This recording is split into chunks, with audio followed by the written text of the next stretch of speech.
Agora sim, estamos aqui. Acho que você está ouvindo minha voz a partir de agora. Boa noite. Boa noite a todos. Graça e paz.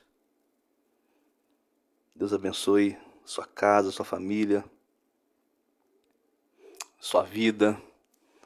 Cada dia mais você seja um instrumento na mão de Deus. Se você precisar de oração, colocar alguém em oração, vai desde já colocando aí seu nome embaixo. Ou então você pode também estar mandando pro meu celular, DDD 22 999 37 28 57. Luciano Franco, salva meu número aí. Tá bom?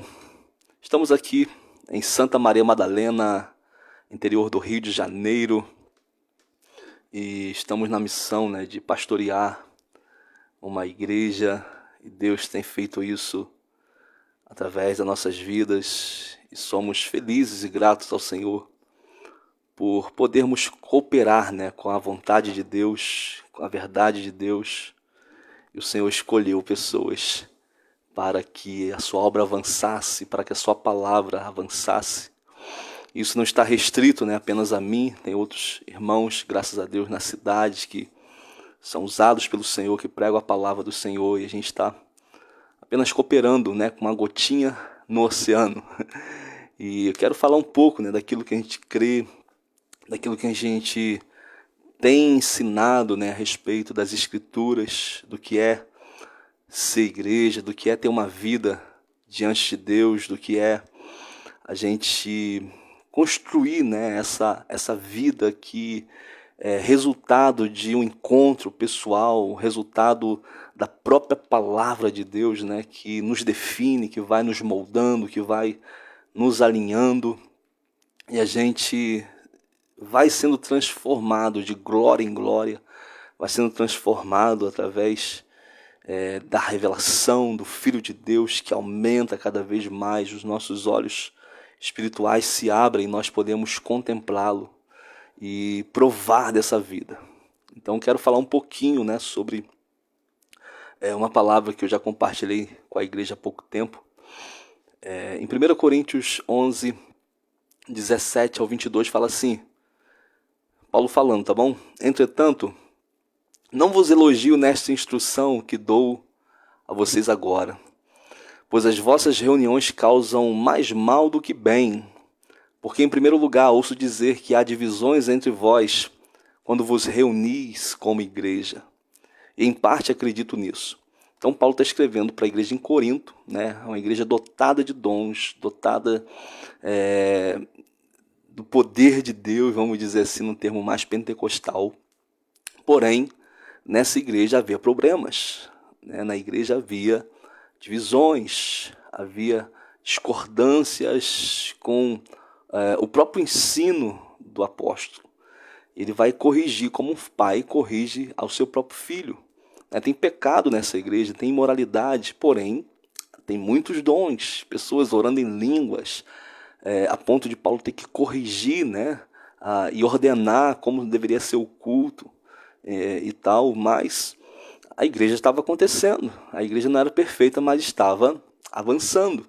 E Paulo ele quer trazer o real sentido da reunião desses irmãos, o porquê de se reunir diante de Deus e também o porquê de provar da ceia, o porquê de provar desse momento tão espiritual que é a comunhão que nós temos com Deus, a ordenança que nós cumprimos diante de Deus, que é de participar da mesa dele no coletivo, e essa realidade que Paulo encontra.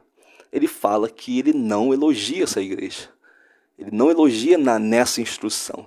Ele fala ao contrário, que as reuniões desses irmãos estavam fazendo mais mal do que bem. Você já pensou nisso? Você se reunir como igreja, você está numa comunidade, se reunindo dia após dia, e Deus falar, através de um apóstolo, olha, a reunião de vocês não está gerando bem. A reunião de vocês está causando mal. E por que está causando mal? Ele fala, porque, em primeiro lugar, Ouço dizer que há divisões entre vocês. Há divisões entre vocês, porque quando vocês se reúnem como igreja, e em parte acredito nisso, que é até necessário que haja divergência entre vós para que os aprovados se tornem manifestos em vosso meio. Portanto, quando vocês se reuniam no mesmo lugar, não é para comer a ceia do Senhor. Pois quando comeis, cada um toma antes a sua própria refeição. Assim fica um com fome e outro se embriaga. Será que não tendes casas onde comer e beber? Ou desprezais a igreja de Deus e envergonhais os que nada têm? Que vos direi? Irei elogiar-vos? Não, nisso não vos elogio. Então a correção é parte do ensino apostólico. Né? Todo pastor que é pastor e zela pela a igreja saudável, né? Porque a igreja perfeita não será, só aos olhos de Deus, né? Porque o sangue de Cristo está sobre ela. Mas o pastor que zela pela saúde da igreja, porque eu creio que perfeita não existe. Igreja nenhuma é perfeita, mas saudável ela tem que ser. Qualquer pastor que preze pela igreja saudável, ele vai exortar essa igreja, ele vai corrigir o fluxo. Ele vai ir, né, do lado, ponderando as coisas para que os irmãos cresçam e voltem à essência daquilo que é o ensino do nosso Senhor Jesus Cristo. Então, se há divisão, Paulo fala, até é bom que isso aconteça para que os aprovados se manifestem, mas eu não elogio por haver divisões. Claro que pode acontecer, né? E qual é o cerne que nós precisamos usar, ou a sabedoria que nós precisamos usar para que não haja divisão numa sociedade ou numa, vamos dizer assim, né, numa cidade. Ah, não, sou da igreja tal, sou da igreja de fulano. Claro que não é o contexto que eu estou falando aqui, estou só pegando um gancho. Mas a minha igreja é a melhor. Não, nós somos a melhor igreja de Madalena. Nós somos a igreja que vai mudar a cidade, né? E às vezes a gente entra no isolamento, né, denominacional, que pode até, no futuro, esse isolamento se transformar numa seita, né? Porque a característica de uma seita é que eles se isolam de tudo, de todos, né? Vivem apenas no seu mundinho. Mas a ideia de Deus nunca foi isso, né? Que a gente se vangloriasse com aquilo que é tão santo, que é tão sagrado, ou que houvesse competição, ou que nós viéssemos medir a igreja através de padrões humanos e naturais. Nunca foi da ideia de Deus medir a igreja através de padrões humanos e padrões naturais. Por exemplo, você quer saber uma igreja de sucesso hoje. O que é uma igreja de sucesso para o padrão humano e natural? O padrão de sucesso é uma igreja cheia de pessoas, é uma igreja lotada de pessoas, onde o pastor ele tem uma influência política na sociedade. Isso é um padrão natural de uma igreja que está crescendo, de uma igreja que é uma igreja boa, vamos dizer assim, uma igreja que está estruturada, comprou um prédio, está estruturada, está se desenvolvendo o seu prédio, tem sala disso, sala daquilo, tem reunião disso, reunião daquilo. Então a gente olha de fora e lê pelos padrões naturais que essa é a igreja do sucesso, essa é a igreja da hora, essa é a igreja da cidade, essa igreja que abala, mas segundo os padrões de Cristo, segundo os padrões das Escrituras, a igreja que é a igreja que está alegrando o coração do Pai, é uma igreja que está sobre a autoridade de Jesus Cristo. É uma igreja que tem Jesus Cristo como a cabeça dela. Ou seja, Jesus não é apenas Senhor de um indivíduo. Jesus não é só Salvador do indivíduo. Jesus é Senhor e Salvador de um corpo. A igreja que agrada ao Senhor é uma igreja que está em sujeição ao Messias, em sujeição à vontade do Pai. É uma igreja que está se adornando com vestes brancas para um encontro com o Cordeiro que breve vai acontecer. Então a igreja ela precisa decidir em qual padrão ela vai andar, ou no padrão da terra, ou no padrão dos céus. Se você quer viver no padrão da terra, o que é sucesso é isso mesmo, encher a igreja, lotar, não importa se as pessoas estão sofrendo lá dentro, não importa se as pessoas estão sendo manipuladas, não importa se as pessoas estão crescendo e desenvolvendo Cristo dentro de si, importa que ela é mais um número que soma para o sucesso de um líder, que tem uma influência política numa comunidade, mas isso eu torno a dizer, pode ser o padrão da terra, mas não é o padrão dos céus. O padrão dos céus é quando alguém está ouvindo a voz de Deus e obedecendo. No ministério de Jesus, ele se sujeita, né, no seu próprio corpo a figura humana, a forma humana. Ele, embora fosse Deus, ele não teve por usurpação ser igual a Deus, mas antes ele se torna, né, ele desce a sua posição de Senhor e se torna homem. E ao fazer isso, né, ele nos ensina que o padrão mais alto que a gente pode estar é quando a gente se humilha, é quando a gente desce. Então, se o próprio Cristo ele obedeceu a Deus em todas as coisas, e isso fez com que Deus o ouvisse pela sua reverente submissão, nós também, ao obedecermos ao Senhor, ao nos submetermos à sua vontade, nós estamos criando uma autoridade diante de Deus, nós estamos sendo aprovados diante de Deus. Então, nesse sentido, Cristo ele faz o percurso contrário da religião da época. Todos queriam liderar, todos queriam ter uma evidência religiosa, então eles constroem uma aparência religiosa, botam as franjas, botam as suas vestes que indicavam uma santidade diante dos homens. Cada um queria se enfeitar mais para ter um olhar diferenciado dos homens a seu respeito, enquanto Jesus vem como homem simples e ele obedece a Deus em todas as coisas. Por ele ter obedecido, Deus se alegra disso. Ele está sendo batizado e vem uma voz dos céus e fala: esse é meu filho amado em quem eu tenho prazer. Então, se você quiser se tornar um filho do prazer de Deus, você precisa ser alguém que obedece a voz do Senhor, que obedece a sua palavra, as suas escrituras. Então aqui, só pontuando para a gente entrar nesse assunto. O que estava acontecendo nessa igreja? Estavam dividindo-se porque classes sociais haviam, né, padrões sociais existiam, e havia uma festa chamada Festa Ágape. Vamos dizer que é a famosa festa americana. Cada um levava um quitute para a reunião de ceia, para a comunhão do partir do pão. Então nessa reunião, quem levava o seu prato predileto ia lá, comia tudo e não esperava todos os irmãos se reunir para juntos fazerem um momento de ceia diante de Deus. Então o que acontece? Eles estão desprezando o coletivo. E aqui Paulo fala: vocês não estão me alegrando, nisso eu não elogio vocês. Porque vocês, quando se reúnem para comer. Vocês não têm comida em casa, não. Se quer comer, come em casa.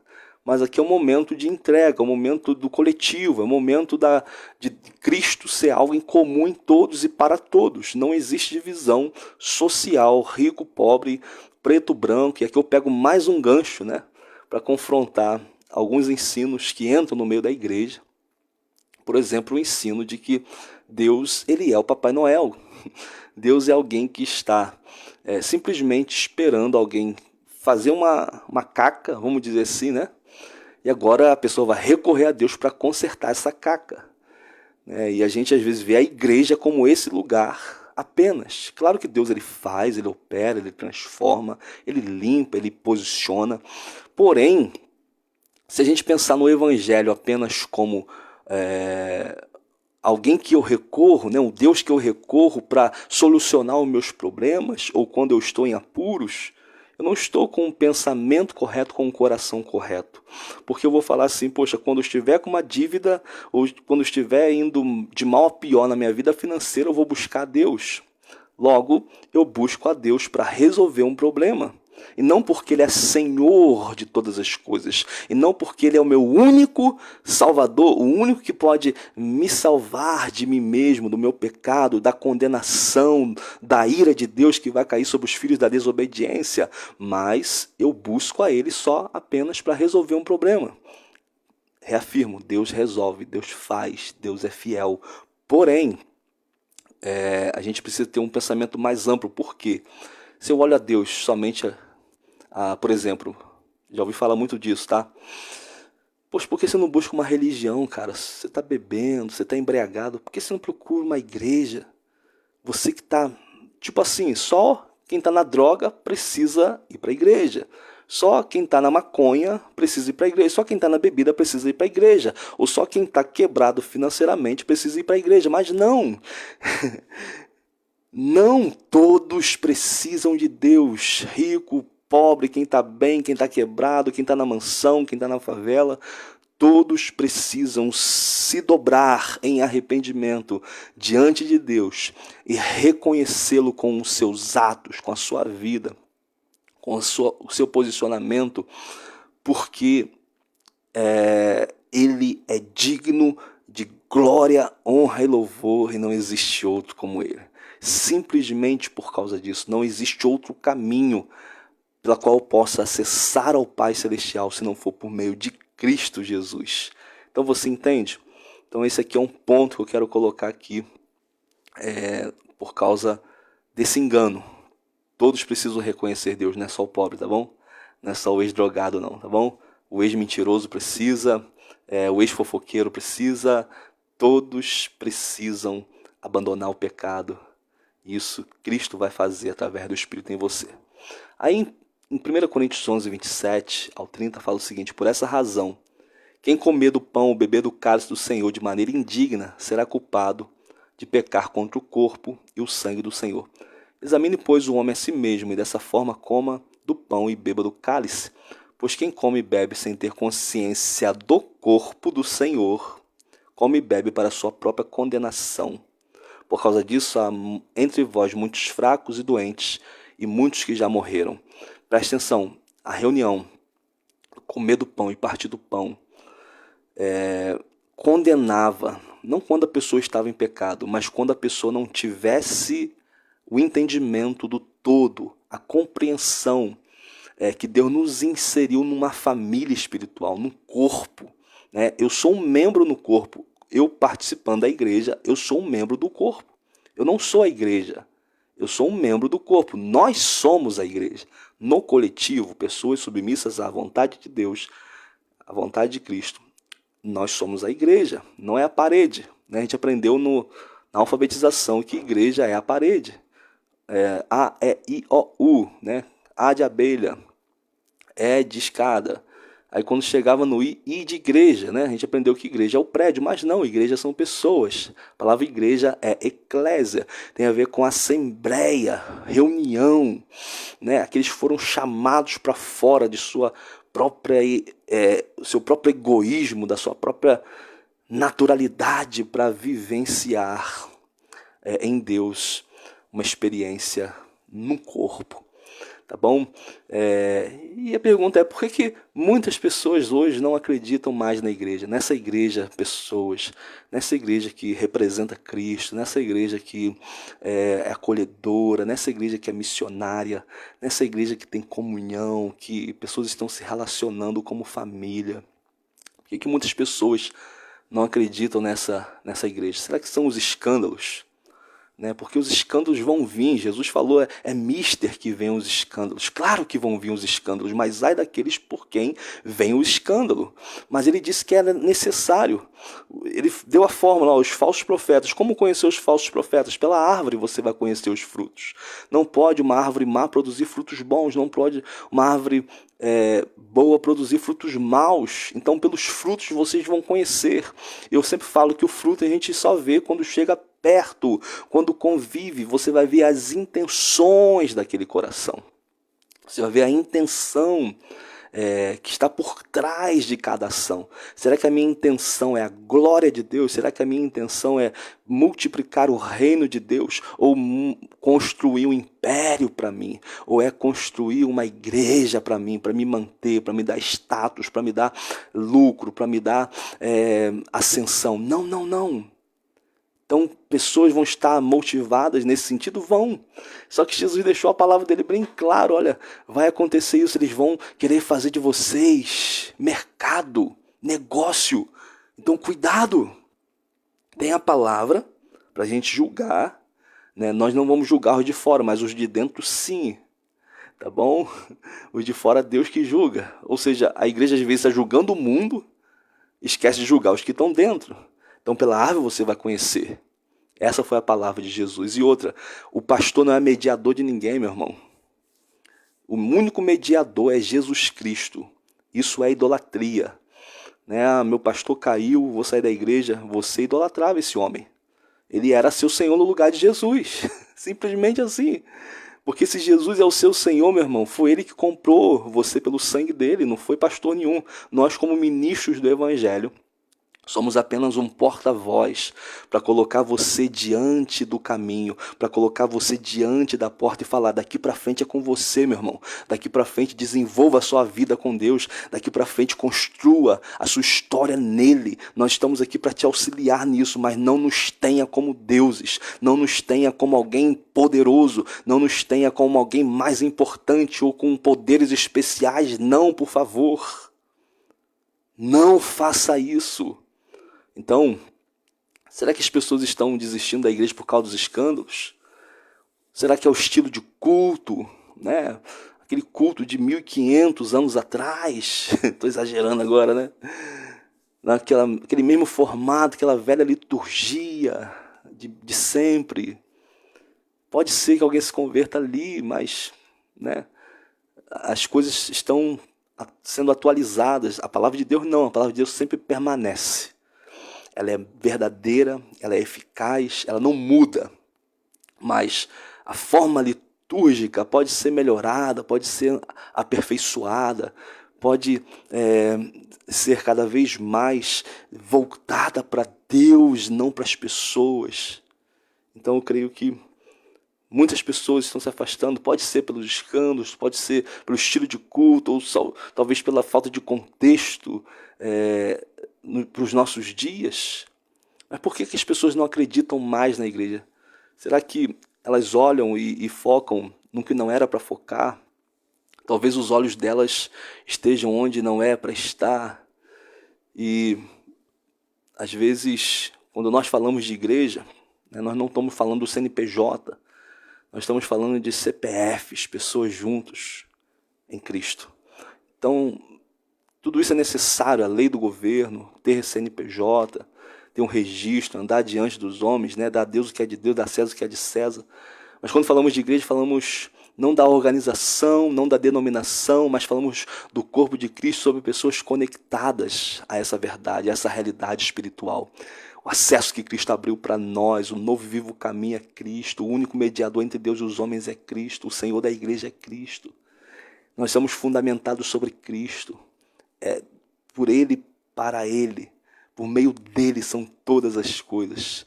E talvez nós temos problemas de amar a igreja, nós temos dificuldade de amar a movimentação, porque talvez nós estejamos, né, tentando amar uma coisa que não é para ser amada em primeiro lugar.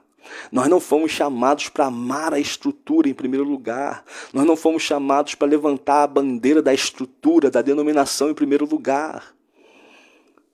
Não, em primeiro lugar tem que ser o Senhor. Amará, pois, o Senhor teu Deus de todo o teu coração, com todo o teu entendimento, com toda a tua força, e ao teu próximo como a ti mesmo. Essa foi a instrução de Jesus. Então algumas pessoas falam: pastor, não consigo mais amar a igreja, eu estou decepcionado com ela, eu fui ferido pela minha liderança. Talvez porque nós não devemos amar a estrutura em primeiro lugar, a igreja, denominação em primeiro lugar. Nós precisamos amar a Cristo, sentir, amar a Cristo vai nos levar a sentir o que nós nunca sentimos pelas pessoas. Nós vamos começar a ter um sentimento que de nós mesmos não existiria se nós não estivéssemos em comunhão com o coração do Pai. Quando nós nos relacionamos com o Senhor, nós conseguimos ter compaixão. Jesus não curava ninguém sem ele se colocar no lugar daquela pessoa. A Bíblia fala que ele se movia de íntima compaixão. Aí ele ia lá e curava aquela pessoa. Ele não curava para demonstrar poder. Ele era Deus, ele podia fazer coisas, né? Quando Judas entrega Jesus, Pedro puxa a espada e corta a orelha de Malco. Jesus fala, embainha tua espada, Pedro, porque se eu quisesse rogaria o Pai, ele enviaria 12 legiões de anjos e me livraria. Mas cara, eu vim para esse momento, eu vim para me entregar. Ninguém toma a vida do Filho do Homem, mas eu voluntariamente a dou. Ele veio para se entregar voluntariamente e ele se coloca no lugar das pessoas. E muitas pessoas estão tentando se agarrar nos alicerces humanos, tentando encontrar, tentando achar coisas que vão trazer respostas para elas nas estruturas dos homens. Mas o que elas precisam mesmo é ter um encontro pessoal com Jesus, amar verdadeiramente o Senhor de todo o seu coração, pois é impossível se relacionar com Cristo, é impossível você ter um encontro pessoal com Ele e não amar aquilo que Ele realmente ama, e não amar aquilo que é do coração dele amar. Paulo fala que a igreja ela foi sonhada, ela foi idealizada, que ela é uma noiva que está sendo adornada. A igreja ela vai se apresentar por causa de Cristo ao Pai Celestial como uma noiva perfeita, sem ruga, sem mancha, sem mácula. Cristo está fazendo isso, lavando a sua noiva através da palavra. A noiva do Cordeiro é a igreja, são essas pessoas, essa comunidade rendida ao Senhor. 2 Coríntios 5,15 fala assim, e ele morreu, Cristo morreu por todos, para que os que vivem não vivam mais para si mesmos, mas para aquele que por eles morreu e ressuscitou. Ele morreu para que aqueles que vivem já não vivam mais para si, mas para aquele que por eles morreu e ressuscitou. Cristo, ele pagou o preço, ele morreu e ressuscitou por pessoas, para que essas pessoas que ao ouvirem isso, ao compreenderem isso, ao compreenderem que elas foram reconciliadas através desse Cristo, elas vivessem agora para o Senhor. Você não vive para ter dinheiro, você não vive para ter o tão sonhado sucesso dos homens, que é você ter uma casa, um carro bom, ir para a praia no verão, ter 500 mil na poupança, para te salvar quando tudo estiver indo de mal a pior. Meu irmão, cuidado com esse sonho fascinante, esse sonho da terra. Nós fomos chamados para viver para Ele. Sabe o que é fé? Fé ela envolve 2 elementos. Primeiro, confiança. Quem confia em Cristo sabe que Ele é o dono da sua vida, que a sua existência depende dele. Se Ele quiser, você nem acorda amanhã. Se você quiser, você nem levanta da cama amanhã, mas a graça de Deus, a graça comum está alcançando a todos os homens, o favor dele. A chuva não cai apenas no solo do justo, no solo do crente, mas cai sobre todos. Ímpios, pessoas boas, pessoas más estão recebendo o favor de Deus nesse exato momento. Você já está sendo abençoado pelo Senhor de alguma maneira. Então, ele morreu para quê? Para nós estarmos diante dele. A sua existência só vai ter sentido diante de Deus. Você pode construir coisas, você pode ganhar coisas, você pode herdar coisas, você pode vencer etapas e você achando, poxa, o alto, na melhor etapa, na melhor fase da minha vida. E ainda existia um vazio dentro de você que nada satisfaz, a bebida não satisfaz, as pessoas não satisfazem. Por quê? Porque você não nasceu para si mesmo. Você não nasceu para viver na obediência ao pecado. Você não nasceu para viver preso. Você nasceu e você existe por causa de Deus e para Deus. É como tirar o peixe da água, ele morre. É como tirar a ave do céu, ela adoece, canta de tristeza na gaiola. Mas quando tira o homem de Deus, que é a sua origem, o homem tem problemas emocionais, o homem tem problema de paternidade, o homem está tentando suprir em todas as coisas o lugar de Deus e nunca vai conseguir. Então, quando eu e você saímos do lugar que nós devemos estar, nós começamos a ver as coisas de um ângulo diferente, de um prisma diferente. O lugar que você está hoje vai revelar como você vê Deus. Qual é o seu olhar de Deus? Se você olha para Deus conforme as Escrituras apontam, Você olha para Deus conforme as Escrituras apontam, ou você olha para Deus conforme a tradição conta? Porque nós vamos ser julgados, a Bíblia fala, segundo a palavra do Senhor. Não é segundo o padrão dos homens que nós vamos ser julgados. Nós vamos ser julgados pela palavra dele. Mas se você quer viver diante do padrão dos homens, não é o padrão dos homens que vai te julgar naquele grande dia. É o padrão de Deus. Entende? Então, aí o troço começa a ficar sério. Então, discernir o corpo de Cristo fala de entender essa coletividade. Entender que todos nós temos uma parte que nos cabe de responsabilidade dentro da igreja do Senhor. Um vai ser pé, outro vai ser mão, outro vai ser nariz, outro vai ser ouvido, mas todos precisamos estar em sujeição à voz de Deus, recebendo da vida de Deus, fluindo através do Espírito Santo que nos empodera, que nos equipa, que nos habilita para nós cumprirmos não só o ID do Senhor, mas para nós estarmos já provando com esperança eterna as coisas que hão de vir. A esperança não espera o dia chegar, a esperança bíblica não é a esperança que um dia as coisas vão melhorar no paraíso, mas a esperança bíblica tem a ver com eu já provar aquilo que já está disponível para mim no futuro eterno, agora. Sou eu provando dele agora, é a realidade acessível de Deus agora, através da vida do Espírito Santo dentro de mim. Amém? Então, discernir o corpo de Cristo é entender exatamente isso, quem realmente Cristo é para você e quem realmente você é em Cristo Jesus. 1 Coríntios 11, 28, fala, examine, pois, o homem a si mesmo, e dessa forma como do pão e beba do cálice. Geralmente a gente fala, poxa, hoje é culto de ceia, dia de examinar o homem a si mesmo, se você estiver em pecado, não coma. Aí você começa a fazer aquela análise, autoanálise. Poxa, eu falei com a minha esposa hoje grosso, hoje eu pensei bobagem, hoje eu pequei, não vou tomar ceia. Meu irmão, não é isso que Paulo está falando, não. Porque se você pensa que é salvo pelas suas boas ações, logo Cristo não é salvador da sua vida.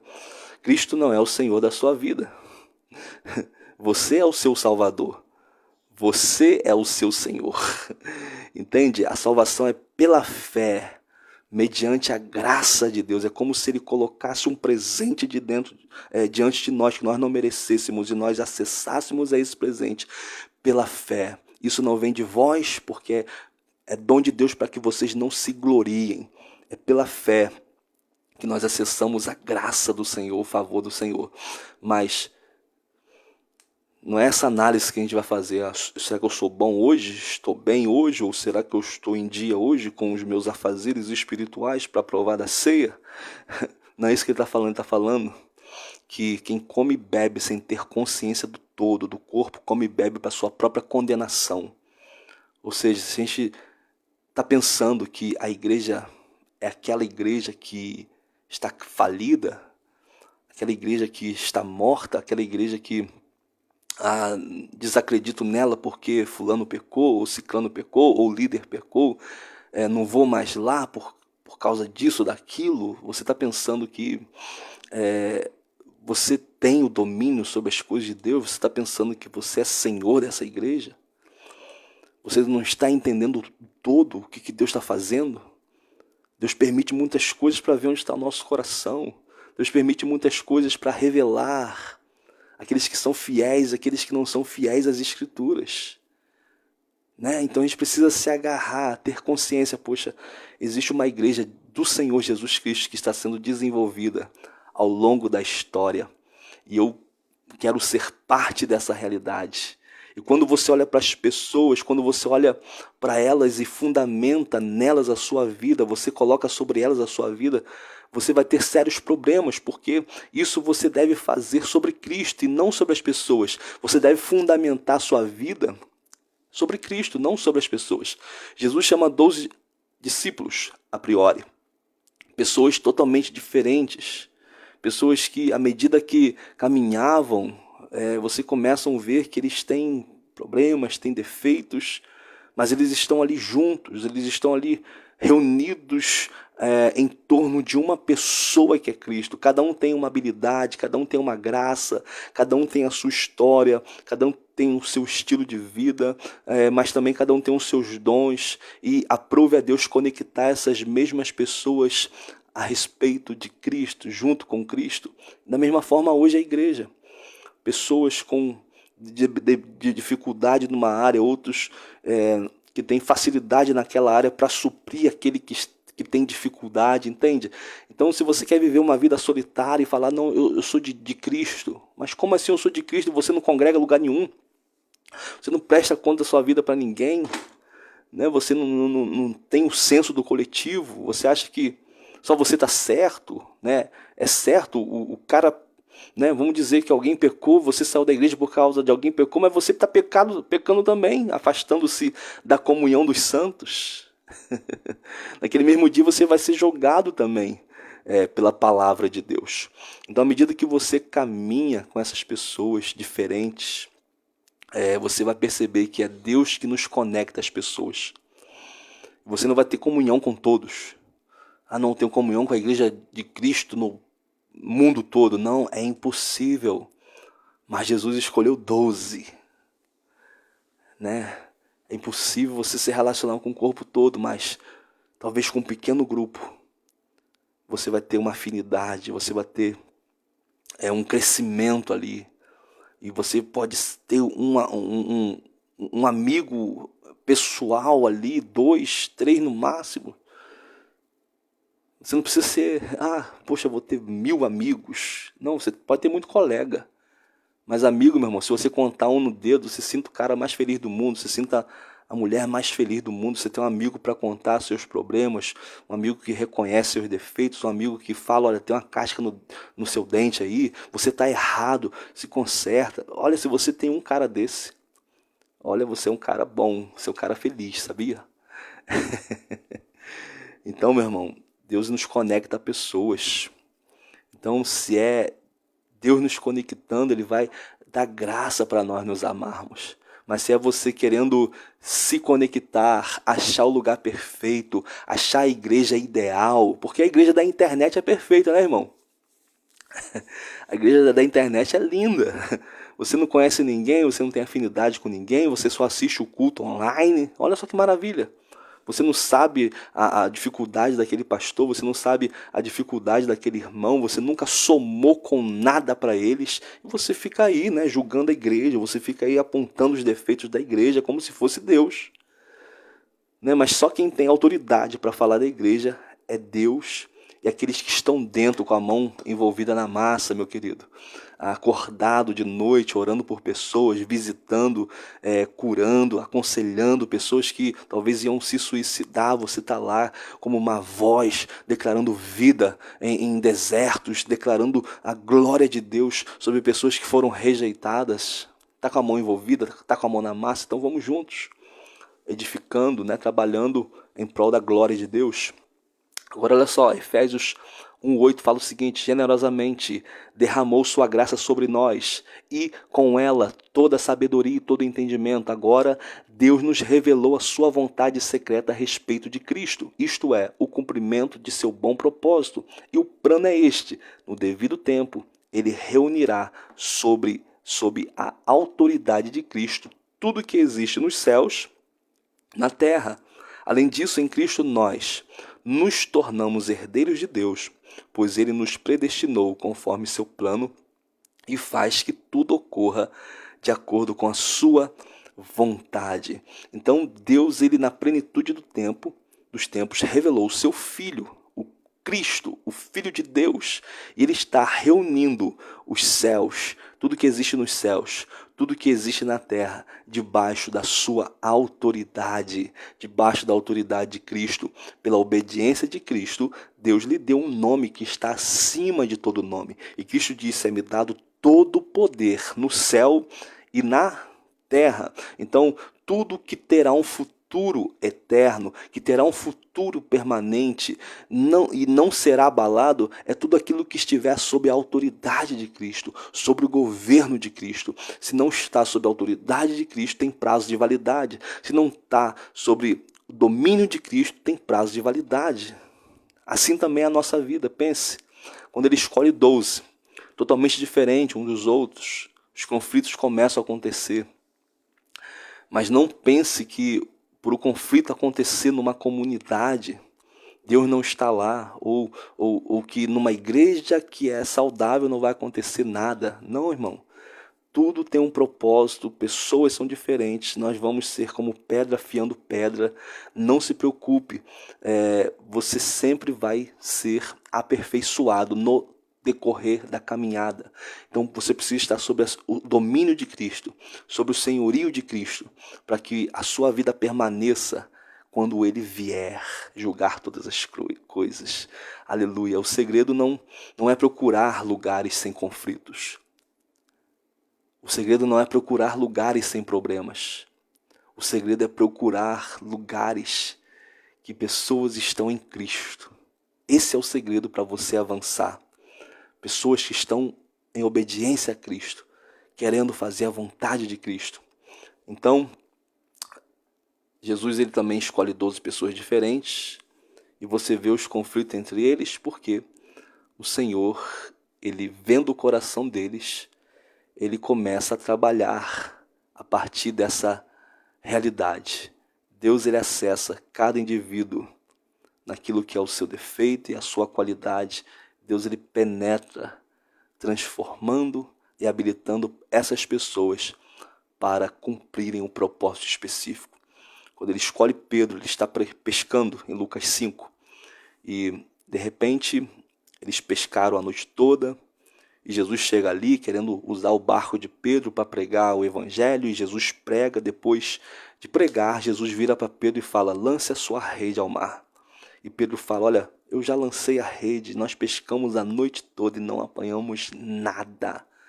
Mas segundo a sua palavra, eu vou lançar a rede. Ele lança a rede, começa a puxar e vem os peixes e mais peixes, a ponto aquele barco quase afundar. E ele ter que dividir os peixes com outras pessoas que estavam pescando. Aí Jesus fala: a partir de hoje, Pedro, eu vou te transformar em um pescador de homens. Você vai ser um pescador de homens. Sabe o que Jesus estava querendo dizer? Da mesma forma que Pedro lançou a rede ao mar sob a palavra de Cristo, sobre a palavra de Cristo, ele se tornaria pescadores de homens. Ou seja, nós não vamos nos tornar quem Deus deseja que nós sejamos sem a palavra dele, sem o governo dele, sem o fluir do Espírito, sem a revelação de Deus sobre nossas vidas. É impossível. Por isso que o Espírito Santo vem, habita, convence, governa, nos lembra da palavra, nos molda, nos impulsiona, nos faz compreender. Aleluia.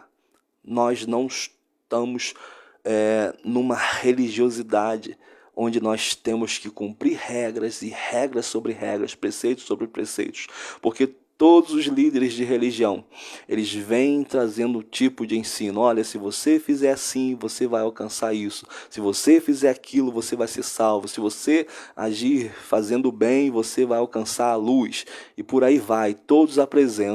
Todos os líderes de uma religião apresentam uma solução, apresentam o seu jugo, apresentam o seu ensino. Porém, Cristo ele se apresenta como sendo ele a verdade. Ele não tinha uma verdade, ele era a própria verdade. Ele não tem um caminho para que os homens fossem seguir e a partir daí eles alcançassem um objetivo específico, mas Jesus se apresenta como ele sendo o próprio caminho. Jesus ele não chama esses homens para viver um estilo de vida diferente, para alcançar um objetivo religioso, mas Jesus se apresenta como sendo ele a própria vida. Entende isso? Jesus não é um caminho, uma das opções que nós temos. Jesus é o único caminho. Jesus não é uma das verdades que as religiões têm. Jesus é a única verdade. Jesus não tem um estilo de vida para você melhor ou pior, mas Jesus é a vida. Ele presente, Ele habitando. Ele falou, não vou deixar vocês órfãos, mas estarei com vocês até a consumação dos séculos. Então eu vou transformar vocês em pescadores de homens. Sabe qual é a diferença de pescar peixe para pescar homens? Peixe você pesca ele vivo e ele morre na sua mão. Agora homens não, você pesca ele morto para que eles vivam nas suas mãos. Jesus nos deu a autoridade para pregar e as pessoas viverem, para pregar e as pessoas se converterem. E a própria palavra do Evangelho é o poder de Deus para a salvação. Então, meu irmão, quer zombar da igreja? Pode zombar. Quer falar que a igreja vai acabar? Pode fechar uma denominação, mas a igreja nunca vai morrer, ela é vitoriosa. Ela permaneceu diante das perseguições, diante das afrontas, diante de visões, diante de heresias, diante de martírio. A igreja sobreviveu, vai sobreviver e Deus vai buscar uma igreja gloriosa e essa igreja vai governar sobre a terra, vai estabelecer o governo de Cristo e cabe a você decidir. Quer fazer parte disso ou não? Quer fazer parte do coletivo ou quer viver com a sua vida egoísta, só cuidando de si mesmo, cuidando do seu umbigo, cuidando da sua vidinha, querendo prosperar, querendo ver Cristo como um gênio da lâmpada mágica para eu conseguir alcançar os meus objetivos, eu conseguir me favorecer através do nome dele, mas não, ele está nos chamando para que nós vivamos diante do seu governo, em sujeição, em obediência, para que a vida dele se construa em nós. Paulo fala assim para a igreja de Gálatas, meus filhinhos, por quem eu sinto dores de partos, até que Cristo seja gerado em vós.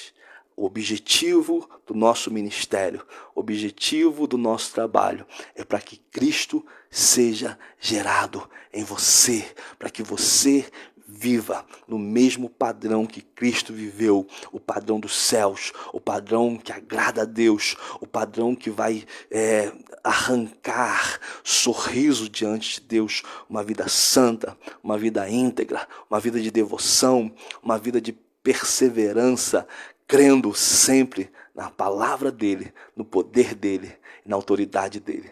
Que Deus te abençoe. Eu quero orar por você agora.